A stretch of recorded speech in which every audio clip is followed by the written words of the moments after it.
Assalamualaikum.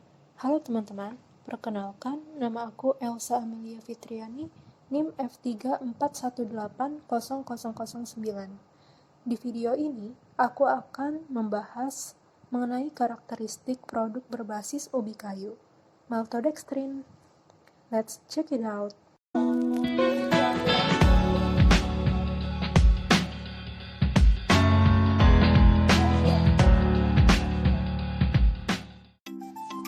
Negara Indonesia adalah negara yang kaya akan hasil pertaniannya, yang mana hasil pertanian tersebut dapat dijadikan sebagai makanan pokok, seperti padi, singkong, jagung, dan lain-lain. Singkong, atau yang lebih dikenal sebagai ubi kayu, sangat mudah untuk ditanam, karena ubi kayu dapat tumbuh di berbagai lahan. Ubi kayu, atau Manihot esculenta, berbentuk seperti silinder yang ujungnya mengecil dengan diameter rata-rata 2-5 cm dan panjang sekitar 20-30 cm.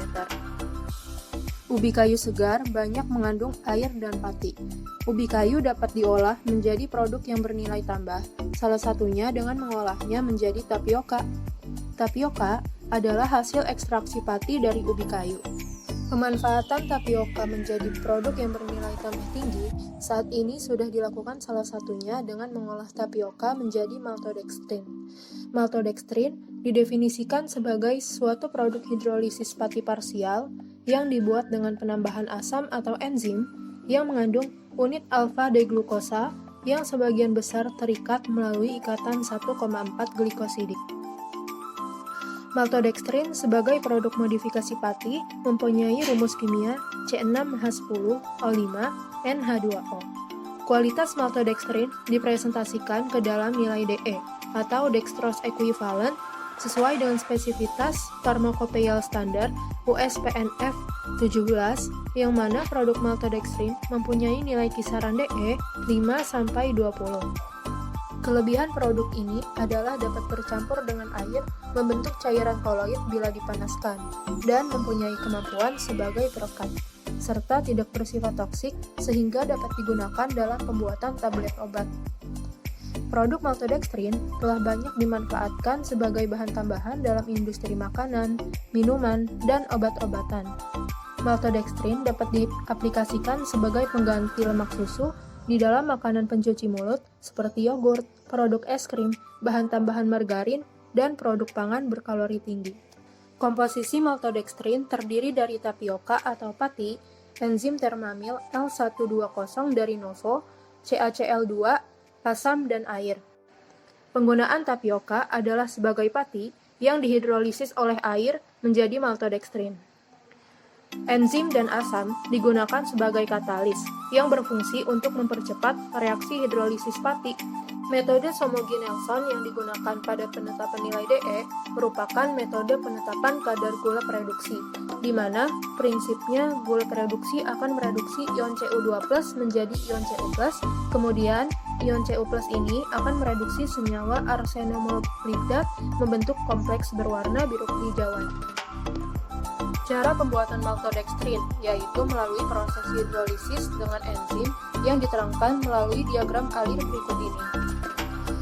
Bahan yang diperlukan adalah tapioka atau pati, enzim termamil L120 dari Novo, CaCl2, asam, dan air. Tahapannya yaitu pati dari singkong atau tapioka dilarutkan dalam air yang mengandung 200 ppm CaCl2. Larutan dibuat hingga pH 6,5. Selanjutnya, enzim amilase termamil 1V/B ditambahkan setelah suhu 85 derajat Celcius. Reaksi hidrolisis enzim dilakukan sampai diperoleh DE 5-10. Nilai DE ditetapkan dengan metode modifikasi Somogyi. Selanjutnya, campuran didinginkan sampai suhu 30-40 derajat Celcius dan inaktif enzim dengan penambahan asam hingga pH 3,7 untuk selanjutnya dinetralkan kembali. Lalu, selari dikeringkan dengan alat pengering spray dryer berlangsung pada suhu 100 derajat Celcius selama 3 jam. Kriteria mutu maltodextrin ditetapkan pada SNI 7599/2010 yang disajikan pada tabel 1. Pada tabel ini, terdapat beberapa kriteria uji untuk menentukan syarat mutu maltodextrin. Yang pertama adalah organoleptik, yaitu pengujian warna, bau, dan rasa. Yang kedua adalah uji gula reduksi. Ketiga, uji kadar air. 4, kadar abu. 5, rapat curah. 6, pH 20% dalam air. 7, sulfur dioksida SO2. 8, cemaran logam, timbal, tembaga, seng, dan arsen. 9, cemaran mikroba, angka lempeng total, kapang dan hamir, Escherichia coli, Salmonella. 10, status organisme hasil rekayasa genetika. Terdapat beberapa persyaratan dari kualitas mutu maltodextrin, yaitu persyaratan 1, 2, dan 3. Karakteristik mutu maltodextrin yang tertera pada tabel 1 dianalisis dengan beberapa metode di bawah ini. Yang pertama, metode organoleptik. Bahan yang diperlukan adalah maltodextrin. Uji yang dilakukan adalah uji organoleptik, meliputi warna, bau, tekstur, dan rasa. Yang kedua adalah metode gula reduksi. Bahan yang diperlukan adalah larutan maltodextrin dan reagen Benedict. Tahapannya, yang pertama, 1 ml larutan sampel hasil ekstraksi. Selanjutnya, larutan sampel hasil ekstraksi ditambahkan reagen Benedict dan digojok. Selanjutnya, larutan dididihkan dengan menggunakan api kecil dan didinginkan perlahan-lahan. Hasil akhir yaitu terbentuk endapan merah bata jika sampel mengandung gula reduksi. Metode ketiga adalah kadar air. Bahan yang diperlukan adalah maltodextrin. Tahapannya yaitu timbang cawan porselin kosong yang kering. Timbang 2 gram sampel dan masukkan ke dalam cawan porselin. Panaskan dalam oven 105 derajat Celcius selama 1 jam, dinginkan. Cawan ditimbang dan hasil dicatat. Selanjutnya, oven kembali cawan tersebut selama 30 menit dan dinginkan. Lalu, cawan ditimbang dan catat hasilnya. Kadar air dihitung dengan menentukan selisih berat awal sampel dan berat konstan sampel, lalu hasilnya dibagi berat awal sampel dan dikali 100. Metode selanjutnya adalah uji kadar abu. Bahan yang diperlukan yaitu bubuk maltodextrin. Tahapannya yaitu bubuk maltodextrin ditimbang lebih kurang 3 gram. Selanjutnya, maltodextrin dimasukkan ke dalam krus platina dan dipijarkan di dalam tanur suhu 600 derajat Celcius sampai bobot konstan selama 6 jam. Lalu, kadar abu ditentukan dengan mengurangi berat awal bahan dan berat akhir, hasilnya dibagi dan dikali 100. Uji selanjutnya adalah rapat curah. Bahan yang diperlukan yaitu serbuk maltodextrin. Tahapannya, masukkan contoh yang telah ditimbang ke dalam sebuah gelas ukur sampai volume tertentu.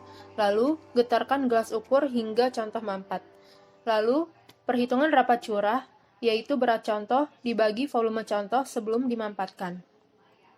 Uji selanjutnya adalah pH. Bahan yang diperlukan adalah maltodextrin dan air destilata. Tahapannya, penentuan nilai pH dilakukan dengan pH meter. Sebanyak 100 gram diukur pH. Pengulangan dilakukan sebanyak 5 kali dan hasilnya dirata-ratakan. Syarat produk komersial. Menurut Kementerian Perindustrian RI, SNI wajib diperuntukkan untuk produk komersial. Pemberlakuan SNI wajib karena melindungi konsumen dari banyaknya produk-produk yang tidak sesuai dengan standar, juga digunakan untuk perlindungan industri dalam negeri melalui penciptaan persaingan usaha yang sehat.